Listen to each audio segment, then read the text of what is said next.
Hi everybody, welcome to G4G here on YouTube. I'm your host, Napalm Dawn. Today, we're going to go back in time a little bit. Kind of jump into the Marvel Future Fight time machine and discuss what it's like to start the game if you're new to it. Kind of like a noob guide, basically, in today's summer of 2017's era over here. Because the game has changed a lot since I've started. And while the game was mildly daunting at the time, the game, if you take in the gestalt of it, if you take in the whole of it, this game could be very, very scary to a new player just starting today.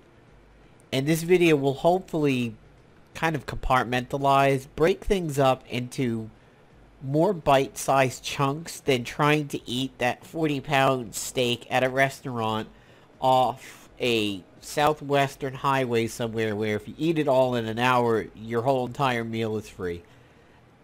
For higher level people, that's what Marvel Future Fight is currently, that 40-pound steak that you need to eat in an hour. I want to break it into basically like Philly cheesesteak chopped meat for you guys so that it's easier to digest everything that the game has and things that you should focus on at the beginning and things that you really should put off for a while because it will be a very rough hill to overcome in the beginning. So here I am booting up for the first time today, and we are presented with this screen that I really do recommend every new player do. Now obviously Marvel Future Fight is free to play. You don't have to really spend a whole lot of money for it. However, there are these things called paywalls. And those are things you can only get by spending money. Now that money is best put into what you are seeing here, which is the 20 biometrics a day subscription. They have changed the way the game handles this into this new fancy screen where it prompts you in this style at the beginning and says, okay, so you got your 20 for the day. Who do you want to use it on? And this right now is the list of paywall characters. They're all neatly tucked in the front, and the game very clearly highlights this to you. You should know as a beginner that these people can only get bios this way, and that bio selectors earned through the game or purchased in the in-game store cannot be used for the ones being called exclusive. Be aware of that in your planning. There is nothing worse than like, oh hey, I'm in an alliance and they're really high level and I'm going to spend some points today to get a 20 bio selector and I'm going to top off Agent Venom and he's going to be T2'd and you're like, oh crap, why is he not on the list? That's because the bios are the only way to get these ones with the red line at the bottom. So let's talk about them. Agent Venom, fairly new, combat, good, hero, gets used for hero stuff. However, he very quickly got eclipsed by Wolverine. However, he is kind of a fan favorite. He's durable, he's kind of hard to beat up, but he doesn't recharge nearly as well as Wolverine does. But he's a good paywall character to spend a little effort on if you need combat stuff and hero stuff. Carnage is considered the king of combat villain. We will talk about this a little later in the video when we talk about alliance battles.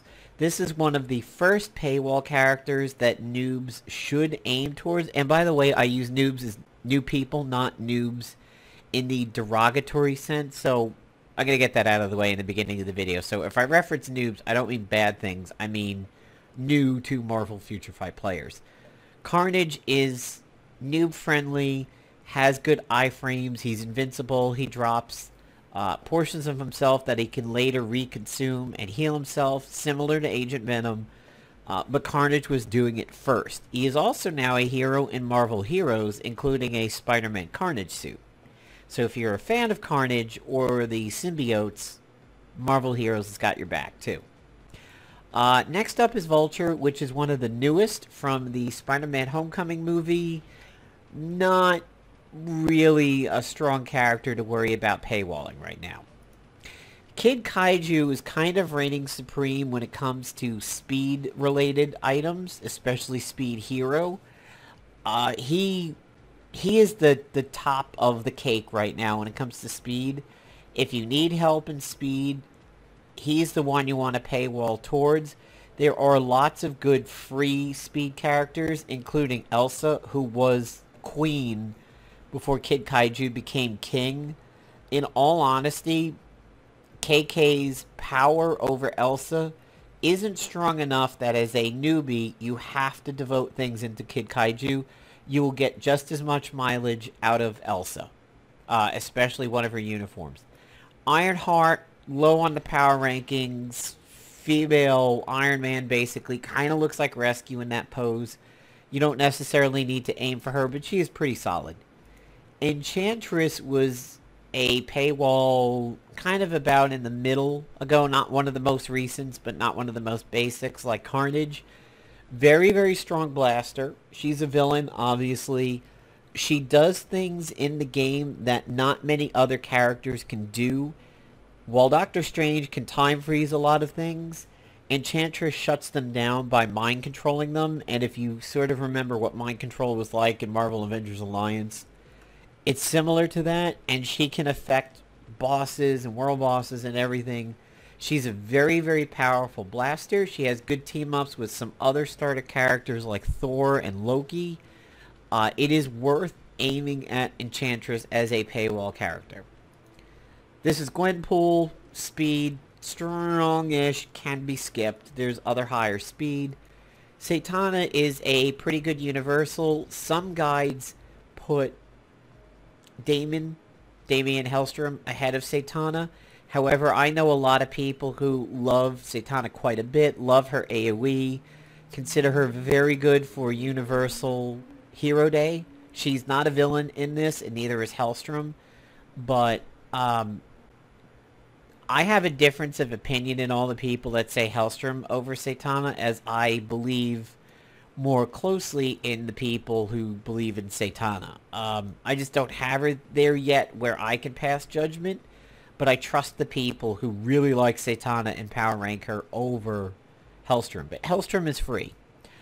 Hyperion, Marvel Superman, the giant radiation belt, you know, he had a niche in Marvel Avengers Alliance. You could skip him for now if you are a newbie. He has a bit of a heal, but it's not strong enough to really keep him going, especially new in the game. So you can skip him. Clea is, I'm now finding out just how very powered she is. She's very powerful. However, she is a very high skill cap character to use. She is, unlike a lot of characters who have longer invincibility or longer abilities that protect them while they then do their damage and then you cycle back to the protection again, Clea's is very short, giving you a short window of being protected, bursting out a lot of DPS, and then trying to come back to your protection again. She's strong. She's a glass cannon. Again, I believe in the people that have always said Clea is very powerful. She is a very good leader for Universal folks. However, she does have a high skill cap. You probably want to put her behind a few others. The daily bioselector is one of the best ways to go for her, but she is also available as a shifter when you do the Doctor Strange quest, and we will talk about shifters after that. So now we're into the people who, as you can see, are accessible in the game in some way, shape, or form, and do not necessarily have to be powered through your 20-a-day selector. I will point out that this wonderful chick over here, Captain America Sharon Rogers, or Sharog as people call her, is one of your highest priorities as a newbie. You want to do everything in your possible to get Sharog quickly and get her powered up and have her carrying you through your teams. You don't hear a lot of people talking about this or a lot of guides mentioning it. I was a fan of Hulkbuster ever since he got released in the game. He was my go-to person as a tank in this game for a long time. If something bad was about ready to happen in a fight, like a big world boss ultimate ability or something, I always brought a Hulkbuster to tank it. He was with me in my early PvP days. I think he is a solid character to build up.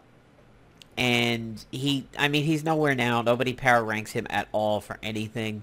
Doesn't even have really good team-ups. But as a newbie, as you're getting involved in the game, Hulkbuster, I think, is worth it. And he does get better with one of his uniforms. So we'll jump into the game for now. Actually, I do want to go back to my selector. Hold on one second, because I do know who I'm dumping my selector into. So right now, I've been working on Black Panther a little bit. He's close to cap, and that should about do it, because it's 320. Okay, so you've just installed the game. You're just starting off. What is it that you want to do to get going? What should you aim for? What is too big to swallow in the beginning? What should you be doing daily as a new player to get your money and your gold and your crystals rolling? Well, the first thing is, in the store, there are 2 subscriptions that happen during a month. And you saw one of them, which is the sub, the bio sub. And there is another that gives you crystals every single day. It's the Tony Stark stash. So the bio sub, as you can see here, is $8.99. The Tony Stark stash is $3.50 basically. It can be slightly more expensive if you're looking at it on Apple. It could be cheaper if you're looking at it on Android or your country. But these 2 I definitely recommend you get. It's not a lot of cash. You're still coming in under what an MMO would be that had a sub. Not that there's many sub-based MMOs outside of World of Warcraft nowadays, but this is not that expensive. I mean, 1 cup of coffee in a day, skipping 1 Starbucks will get you the Tony Stark stash for a month. And skipping a Starbucks and a half or 2 cheap Starbucks gets you the 20 biometrics a day. If you said, well, Napalm, I really only have the money in a month to get one of these, what do you recommend? Crystals do get you a lot of things, and getting almost 2.5k crystals in a month are good. I would say if you get yourself a reasonable crystal base in the beginning, get up to, 5, 6, 7k, and you're being thrifty and not spending a lot of it, once you have a good base, switch over to the bios. It will definitely unlock good things like Carnage and Enchantress and everything like that. So there does seem to be a one-time special going on right now. It is Parker Industry Supplies, 220 crystals, 20 biometric selector, and custom gear. Not bad for $2. And I do believe there's usually starter pack. There's also Journey of the Hero. Unfortunately, that I cannot give the most advice on because it came well after I had started playing. So I never got to experience it. I think I recall that at the end it asks you, okay, who do you want to make like a 6-star and everything else? And I think I've heard that Loki is not one of them. But Loki is definitely one of the beginning characters that I think everybody should look at. And when you first get the game and you're working on it, what you're really going to be aiming at is story mode and low-level early PvP. The game has this nifty thing now called status board that literally is like a World of Warcraft war board that you go up to it and you see what's available during a day and how much you've done it or haven't done it yet. It's really nice. You want to work through your stories in the beginning. And that's here under mission and then story. And then as you work through it, you have the chance to get bio selectors to drop for that particular character. So for example, if you're farming 1.1, you will get 10 Captain America bios per day. And in, just a day or two of farming just this mission alone, you can now unlock Captain America and he's part of your roster. The game sets you up early on to give you a lot of noob-friendly, very accessible heroes that will carry you through a lot of the beginning parts of the game. Captain America is a very good tank. Iron Man is a pretty good blaster with damage. Was never really big on War Machine. Black Widow used to be the queen of the speed characters. She got bumped by people like Silk and then Elsa and Kid Kaiju. She's very good early on and worth focusing on. I had a huge boner as a newbie for getting my Ultron up there. Believe it or not, he was actually my first T2, and there's a reason why. I like the fact that one of his abilities drops clones on the field, and the clones hold aggro. So it's a good way to put out these little minions out there that take hits for you, move your Ultron back, do damage at range, and then when the clones are just about ready to die, drop more clones again. Not a lot of people talk about it. You might not agree with me that Ultron is worth a crap. I had a lot of good luck with him early on, and he actually was a long mainstay of my early PvP teams. I found him to be pretty helpful in being universal. He didn't have a strength or a weakness in PvP. Some people talk about Vision. I never bothered, but apparently Vision got a little bit better since the beginning, and he's worth it. Over here in Chapter 2, there's not a lot of people you could really focus on other than Black Widow. Luke Cage is very, very important later on in the game, so if you are new to the game and you're farming the beginning parts of the game, you would do well to bring up a Luke Cage with you rather than get to the top and then need to bring him up. He's a very, very good character because he reflects physical damage. So any damage that is of a physical type, Luke Cage is capable of reflecting it back to the attacker, which adds damage. And then Chapter 3, as a real newbie, as a real beginner, is, nobody's really worth farming that much here except for Venom will come in handy a little bit later on if you get his anti-Venom suit. Spider-Man, and we'll talk about Spider-Man, why he's important later on. Sharon Rogers has really good team-ups with Captain America. I liked her a lot at the beginning of my Marvel Future Fight career, and I worked on her. She's handy. And there's Captain America, and that's kind of about it. So by Chapter 3, you really should be aiming at a Luke Cage, a Spider-Man, a Captain America, an Iron Man. I'm going to throw a nod to Ultron. You definitely are free to disagree on that one. One of the next things you want to try to do is, if you go to challenges, you will want to try to do the things that are on your daily challenges because you will get crystals for doing all 6 of them. Story is easy. Just clear one of the story missions one time. You got it. Dailies, when they open up to you, they're here right next to story. You now have choices, which was different from my early days where it was just one. Pick the one that you can effectively do. Don't strain yourself. If you can't do the level 21, don't do it. Do the level 10 one twice. You can pick whether you want gold, iso stones, Anoran stones, or Emkron shards. Ignore the Emkron shards for now. Try to work on your gold and your Norn stones. So you might be saying, well, what's an experience chip? I see that mentioned. What is that? Well, experience chips are shortcuts to leveling characters. If you take somebody out in the field with you, they get experience except for doing rifts. So what you can do is okay, Rhino over here, he's level 1. When you're looking at this screen, if you hit the plus button, you will be presented with your inventory of experience chips.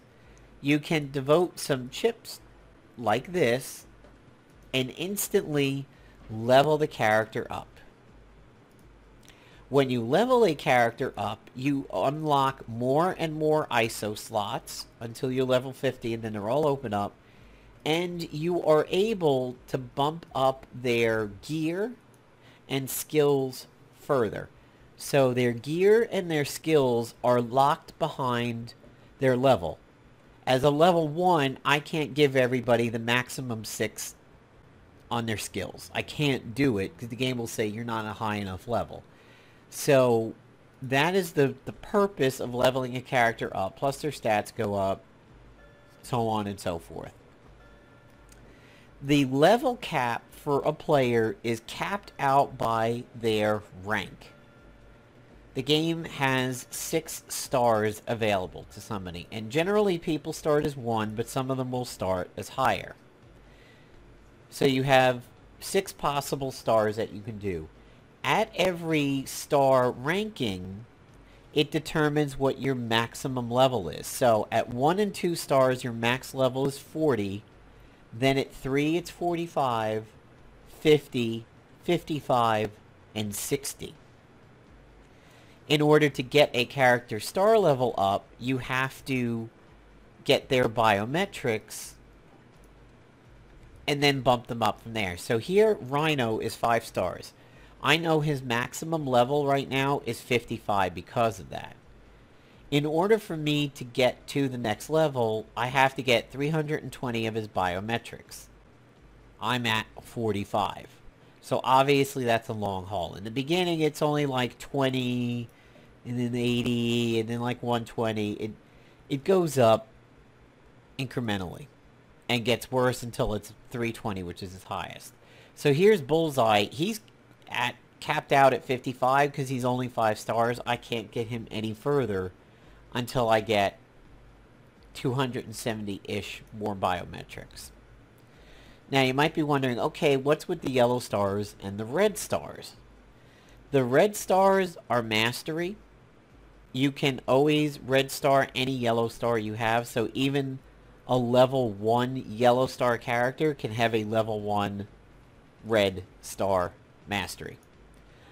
Mastery is accomplished by clicking the mastery button, and as you can see here, I need 120 Norn stones, and then his mastery will go up from 3 to 4. It basically bumps up his stats, and it takes one ability on a hero or villain and levels it up. So, Razor Sharp Horn, the leader ability. If I up his mastery, this gets better and better and better. You can see here it says level 3, but all the others say level 1. That's because my Rhino is a 3-star mastery. So your mastery always takes one of the passives of a character and bumps it up. And in order to do the mastery, you just have to get the Norn stones, and it automatically ups this. So, if I were to click this button right now, I would consume 120 strength stones. His leadership would go from level 3 to 4, and his stats go up. Alternatively, you can use mastery tickets to skip. You don't really want to use mastery tickets for people who are not going to further doing well in Marvel Future Fight. You want to kind of reserve them for characters you very quickly want to push, like a brand new character that everybody says is like a god, or characters that are doing a lot of work for you at the beginning of the game, like, say, Sharon Rogers, or, maybe you're Captain America or something. They are found in your inventory, and they look like this. These ones with the wings are considered megas. They take somebody from 1 to 6 instantly in one step. The ones with the branches only take them up one step. So this takes somebody from a 2 to a 3. This gives somebody a 5-star mastery up to a 6-star. That's how that works. And then when you pick use, you're given a list of characters that you can use the item on, or you could do it from the character screen itself. So that's kind of the very basics of it. One question I want to answer is people say, well, I see people talking about tier 2 characters. How do I tier 2 somebody? What's that about? I tried, it didn't work, it's confusing, I'm frustrated. When somebody is not a native tier 2, somebody is tier 1 and you get them to tier 2, what happens is you need to get them up to level 60, 6 stars, 6 mastery. You then have to upgrade their gear all the way to level 20 on all of them. But believe it or not, you don't need to up their skills all the way to level 6. When you have somebody who is maxed out, so we'll take Thor as a good example. If we're talking about Hela, we'll talk about Thor. The movie's coming out. So let's talk about him. When I find him in my list. So there he is. He's 6. He's 6'6". Well, he's not. He's 2'6", is what he is. So I'd have to bump up the mastery, and his gears are at 5. I have to get them up to 20.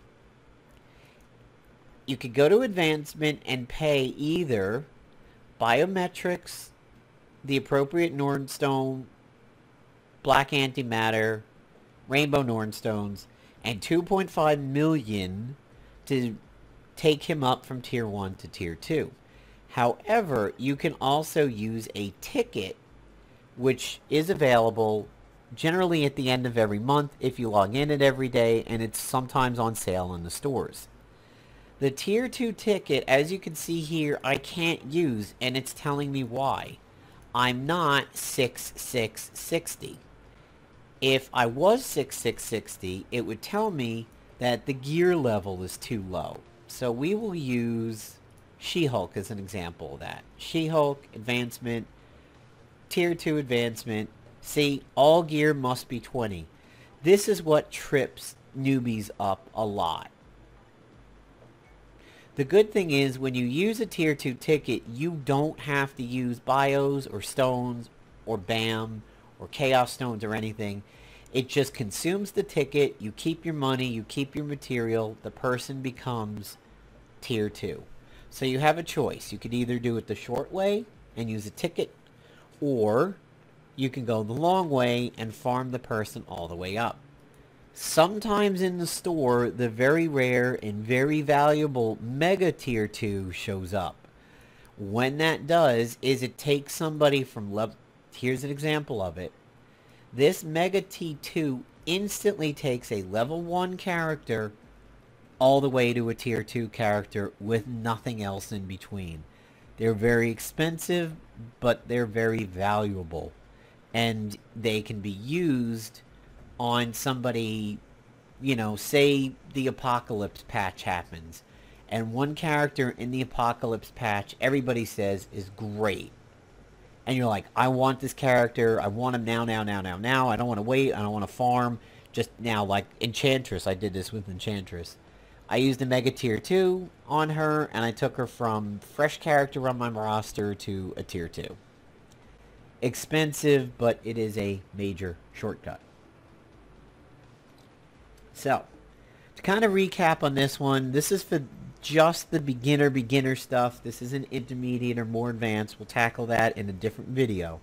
But for the beginner stuff, what you want to do is your stories every day until your energy runs out, your patience runs out, you've gotten the bios of the people that you're farming for. You definitely want to do your dailies if they are available to you, especially the ones that you can handle. Specials may not be on your radar yet, however, There is a low level of the specials over here that you can do. So, for example, the Avengers ones start at 10. So you do have something you can do relatively early in the game. The others start at 20. If you wanted to work a special in, Squirrel Girl is considered very good. I really, really like Songbird because she does have a shield. And she is honestly like playing a fighter jet. I tier 2'd her out of this clump. White Tiger is good, but not really tier 2 worthy. She does have an invincibility, but she stands completely still for it. So it's good for tanking like a big blow up or explosion, but you can't do anything with it. You just stand there, you take the hit, your invincibility runs off, and then you can move again. Squirrel Girl is pretty obnoxious at times, but that's for late game stuff. I think if you want to work on somebody, Songbird and or Wiccan is a very good choice over there. You want to work on your Sharog. You want to decide if you're going to paywall somebody and then stick with it. Carnage is a very, very good choice. Enchantress is another very good choice. Agent Venom is, but maybe not as strong as the others. And ignore Doctor Strange for now. We'll get into that in the next video. Anytime you have the chance to do a rift that gives you Loki, it is absolutely worth putting time into Loki, even early on. But be prepared that you will eventually want to get the uniform that changes Loki from male movie Loki into Floki or Lady Loki. This is a very strong beginner-friendly character that doesn't even need to be tier 2'd to do well. And we'll cover Floki in a later video as we get into the more advanced stuff. Spider-Man is a very good character to possibly help you out in your early timeline battles, your PvP. However, it's this uniform that you want to get for him because you can largely keep people completely webbed the entire time with the new suit, basically making things very easy. They can't move, they can't attack you. Stuff is easy. Getting in an alliance is good. There are a lot of benefits to being in an alliance, especially if you are in a more noob-friendly one that does not put constraints on you that you can't tackle, like Alliance Battle and Alliance Battle Extreme. Those are cutoffs that you are not going to be able to make for a while, so don't worry about it. So, again, try doing story, try doing PvP, daily missions for, either your gold or experience or stones if you want to.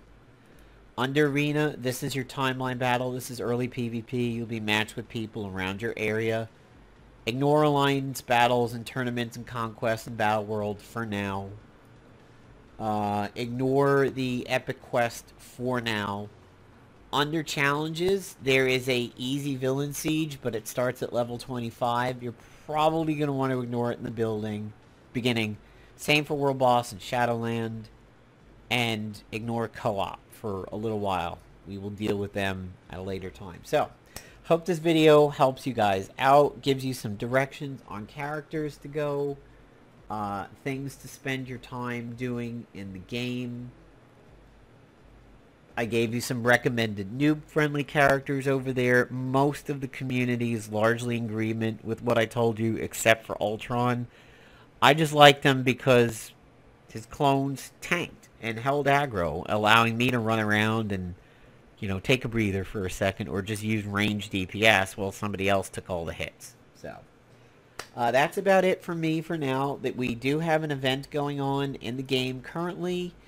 We are building up tokens for probably the next patch. This will be hard on a beginner. It makes you do 5 stories a day, 1 daily, which you'll get, clearing the Rogue X-Men mission 3 times, clearing 3 specials, 5 PvPs, and upgrading custom gear. not all of that is like week 1, week 2, month 1 in this quite yet. So do what you can, but don't stress out if you can't do everything on a daily event quest. So I'm Napalm Don, signing off. I will catch you guys in video number 2.